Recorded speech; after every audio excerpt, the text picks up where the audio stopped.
Aristotle law of fallacy, यहाँ से chapter की शुरुआत होती है तरीके से। एरिस्टोटल वो पहले साइंटिस्ट थे जिन्होंने बताया कि किसी भी बॉडी को अगर हमें मोशन में रखना है तो हमें उस पर फोर्स लगाना पड़ेगा। Aristotle was the first scientist जिन्होंने बताया कि किसी बॉडी को मोशन में रखने के लिए हमें, किसी बॉडी को यूनिफॉर्म मोशन में रखने के लिए हमें उसके ऊपर एक फोर्स लगाना पड़ेगा और वो फोर्स बॉडी को मोशन में लेकर आएगी। उन्होंने ये भी कहा कि जब तक बॉडी को मोशन में रखना है तब तक हमें फोर्स लगाना पड़ेगा उसके ऊपर, जो कि बाद में गलत प्रूफ किया गया था गैलीलियो के थ्रू। गैलीलियो ने इसको बाद में गलत प्रूफ कर दिया था। हाँ, लेकिन गलत प्रूफ करने से पहले तक ये लॉ बहुत लोगों ने माना इस चीज को, हाँ ऐसा होता है। तो कैसे प्रूफ हुआ गलत और इनका कहने का मतलब क्या था, समझते देखिए ध्यान से। तो इनका बेसिकली ये कहने का मतलब था कि इन्होंने क्या कहा कि according to him an external force is necessary to keep a body moving with uniform velocity. किसी बॉडी को यूनिफॉर्म वेलोसिटी से मूव कराना है तो उस पे एक कांस्टेंट फोर्स लगना चाहिए, या उस पे एक फोर्स लगना चाहिए, एक्सटर्नल फोर्स लगना चाहिए। ठीक है भाई। हाँ, इसको रॉन्ग प्रूफ किया किसने भाई, 1564 टू 1642। इसको रॉन्ग प्रूफ किसने कर दिया, इसको रॉन्ग प्रूफ कर दिया हमारे गैलीलियो जी ने। और इस लॉ को, लॉज ऑफ मोशन के आने के बाद तो पूरा डिनाई कर दिया गया था कि भाई ये लॉ ऐसा कुछ होता ही नहीं। ऐसा क्या किया गैलीलियो ने, उन्होंने प्रूफ कर दिया कि ये गलत थे, ऐसे समझते हैं। गैलीलियो ने बेसिकली क्या किया, गैलीलियो ने बेसिकली उन्होंने एक्सपेरिमेंट करे। दो एक्सपेरिमेंट करे, कौन कौन से करे यही समझते हैं। देखिए, तो सबसे पहले गैलीलियो ने एक्सपेरिमेंट करे, दो एक्सपेरिमेंट किया जहां पे उन्होंने प्रूफ कर दिया कि भाई ये लॉ गलत है। एक्चुअली में लॉ को थोड़ा सा मॉडिफाई किया उन्होंने, स्टेटमेंट चेंज किया इसका। कैसे किया, तो सबसे पहले एरिस्टोटल फैलेसी ने बोला था कि कोई भी बॉडी है अगर उसको मोशन में लाना है, मोशन में लाना है तो उसमें कांस्टेंट फोर्स चाहिए ताकि उसको यूनिफॉर्म मोशन में रख सके। इन्होंने बोला कि गैलीलियो ने जब इस बात को देखा समझा तो क्या बोला इन्होंने कि नहीं ऐसा कुछ नहीं है, हमें एक्सटर्नल फोर्स देने की जरूरत है ही नहीं, क्योंकि एक्सटर्नल फोर्स हम तब देंगे जब, मतलब कि इन्होंने बोला कि हमें एक्सटर्नल फोर्स तब देने की जरूरत पड़ेगी जब हमारे एनवायरमेंट में कोई फोर्स नहीं होगा। फिर से देखो क्या होता है। एरिस्टोटल फैलेसी ने बोला कि किसी बॉडी को मोशन में रखना है तो we need to provide an external force जिससे कि बॉडी मोशन में रह सके कॉन्टिन्यूसली, लगातार कांस्टेंट। लेकिन गैलीलियो ने बोला नहीं ऐसा कुछ नहीं है, हमें एक्सटर्नल फोर्स सिर्फ इसलिए देना है ताकि उस बॉडी को जो दूसरे फोर्सेस रोक रहे हैं मोशन को, उस बॉडी को, उसको हम एनकाउंटर कर सके। मतलब फ्रिक्शन फोर्स की बात है उन्होंने ये बोला कि एक बॉडी हमारे पास यहाँ पर है, ठीक है, और ये बॉडी आगे मूव कर रही है, इस बॉडी पे एक बार एक फोर्स लगा दो, मान लो कोई सा भी। गैलीलियो ने क्या बोला कि इस बॉडी पे कोई फोर्स लगा देते हैं, ये फोर्स बॉडी को आगे लेकर जाएगा, लेकिन इस बॉडी को आगे बढ़ने से कोई दूसरा फोर्स है जो रुकेगा, उसको नाम कर दिया, उसको बोलते हैं फ्रिक्शनल फोर्स। तो फ्रिक्शनल फोर्स जिसके मोशन को रोक रही है, तो जो एक्सटर्नल फोर्स हम यहाँ पे लगा रहे हैं ना, बेसिकली एक्सटर्नल फोर्स क्या चाहिए, ये इसको एनकाउंटर करने के लिए चाहिए हमें। गैलीलियो ने बोला कि जो एक्सटर्नल फोर्स की तरह बात कर रही है, ये फोर्स इसलिए चाहिए ताकि हम फ्रिक्शनल फोर्स को एनकाउंटर कर सके। अगर फ्रिक्शनल फोर्स ना हो तो हमें किसी बॉडी को फोर्स देने की जरूरत है ही नहीं, एक बार फोर्स लगा दो बॉडी चलती रहेगी अपने सेम डायरेक्शन में, सेम कांस्टेंट फोर्स से इनफाइनाइट टाइम तक बॉडी मूव करती रहेगी। स्पेस में अगर जाए हम तो वहां पे ऐसा ही होता है। उन्होंने बोला भाई कि भाई स्पेस में चली जाओ, तब देखो वहां पे एक बॉडी को थ्रो कर दो, तो एक फिक्स्ड एक कांस्टेंट फोर्स से किसी बॉडी को आप थ्रो कर दो, अब क्या देखोगे आपकी वो बॉडी इनफाइनाइट टाइम तक उस डायरेक्शन में चलती रहेगी जब तक कोई बाहर से उसको रोके ना। तो इन्होंने बोला कि हमें एक्सटर्नल फोर्स की जरूरत है ही नहीं, हमें सिर्फ एक्सटर्नल फोर्स इसलिए चाहिए था कि उस बॉडी के मोशन को अगर कोई रोक रहा है उसे हम एनकाउंटर कर सके, फ्रिक्शनल फोर्स को एनकाउंटर कर सके। मतलब अगर कोई हमारे एटमॉस्फेयर में कोई और फोर्स नहीं है तो हमारी बॉडी एक कांस्टेंट फोर्स से इनफिनिट टाइम तक चलती रहेगी।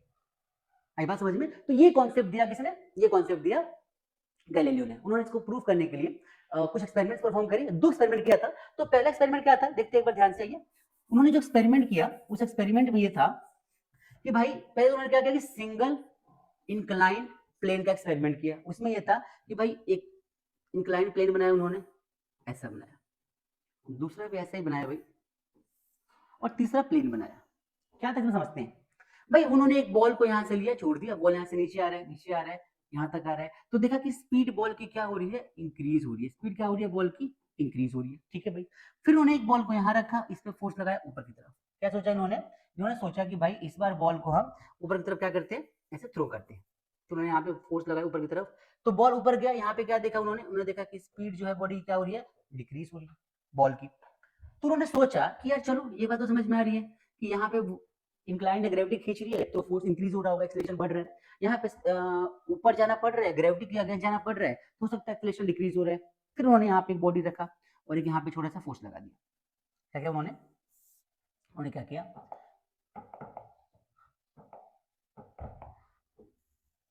यहाँ पे उन्होंने क्या कर दिया, एक बॉल रखी ऐसे, ठीक है,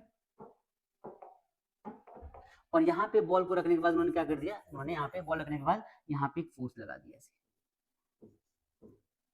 अब छोड़ दिया। अब उन्होंने क्या देखा कि बॉडी अपने आप मूव नहीं कर रही है, कुछ टाइम तक गई फिर रुक गई, तो सोचा कि यार ऐसा क्यों हो रहा है, तो उन्होंने आइडिया लगाया कि भाई ऐसा इसलिए हो रहा है क्योंकि कोई ऐसा फोर्स है जो क्या कर रहा है, इसके मोशन को अपोज कर रहा है।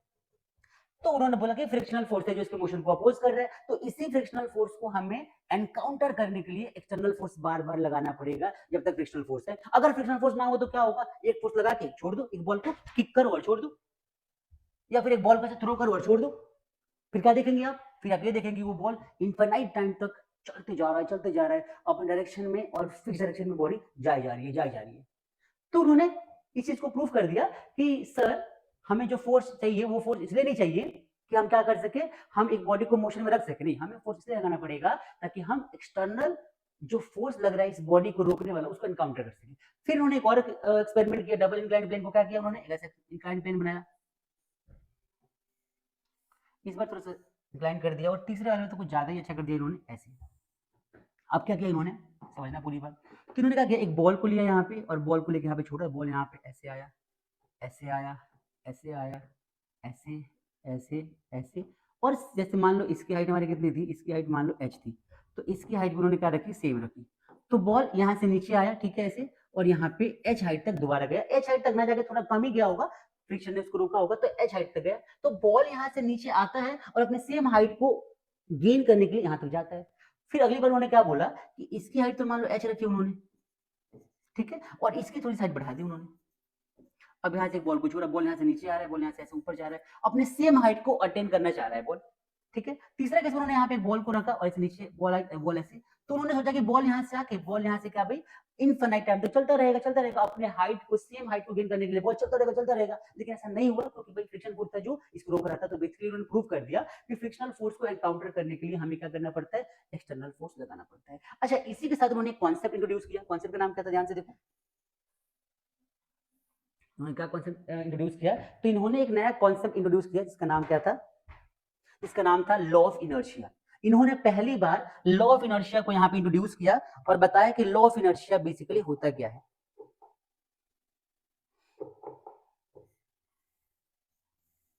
ठीक है, तो उन्होंने बोला लॉ ऑफ इनर्शिया के बारे में, a body moving with a certain speed along a straight path, a body moving with a certain speed along a straight path will continue to move with same speed along the same straight path in the absence। ये जो statement बोला, यही statement main था कि in the absence of external forces, अगर हमारे nature में, हमारे एनवायरमेंट में कोई दूसरा फोर्स नहीं है, तो हमने एक फोर्स से किसी बॉडी को थ्रो किया है, वो इनफिनाइट टाइम तक मूव करता रहेगा, दूसरा फोर्स हमें नहीं चाहिए उसको रोकने के लिए या उसको एनकाउंटर करने के लिए, मतलब कि दूसरा फोर्स हमें देने की जरूरत पड़ेगी ही नहीं, वो बॉडी एक फिक्स फोर्स से चलता रहेगा, और इसको हमने नाम दिया law of inertia. Law of inertia basically इतना ही कहता है कि in the absence of external forces a body continue their motion in the same path in the same direction। ठीक है भाई, ये था स्टेटमेंट होगा।